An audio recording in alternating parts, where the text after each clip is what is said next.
মরিচ গাছের কি অবস্থা।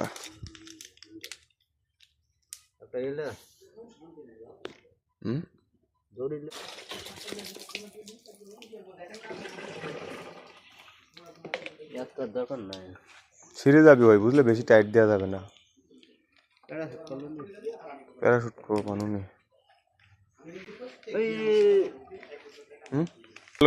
মানে যে পরিমাণ পোকা লাগিছে, এই পোকা গাছের জন্য যে এইটা, বেগুন গাছের জন্য এইটা, এই যে এরকম বিষে যদি পাতা খায় লেয় তাহলে এই বিষটা ব্যবহার করতে হবে, এই বিষটা। আর মরিচ গাছে পোকা লাগিছে, এই যে এরকম অবস্থা হয়ে গেছে, দেখেন এই যে গাছগুলো এরকম অবস্থা হয়ে গেছে, তার জন্য এই যে এই বিষ, এই বিষ, এই বিষটা ব্যবহার করতে হবে। আর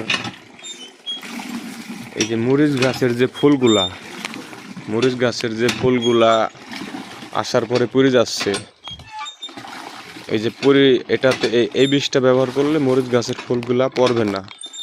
এই বিষটা ব্যবহার করলে ফুলগুলা আর ঝরে যাবে না, ফুলগুলা ইনশাল্লাহ ভালোভাবে থাকবে। এই আর কি, দেখা যাক কি হয় ইনশাল্লাহ। এই বিষের নাম কি ওদিকে এখানে দেখাবো তাহলে। এই যে পারি পার মুক্তি, এই বিষের নাম হচ্ছে মুক্তি।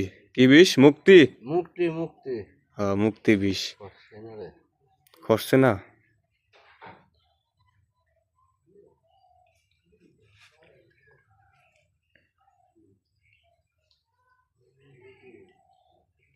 দেখো হাতে লাগে না যেন, তাও খুশিনি। দেখিস তুমি, মোবাইলটা ধরো, মোবাইলটা ধরো। বিসমিল্লাহ।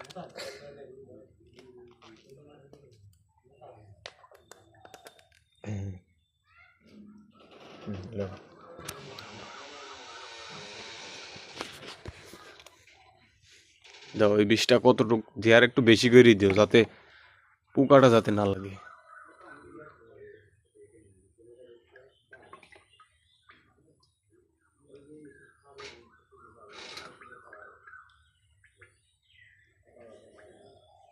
আর একটা দিয়ে দাও ভাই, না পুরি যাবি না আবার। আর দিও না।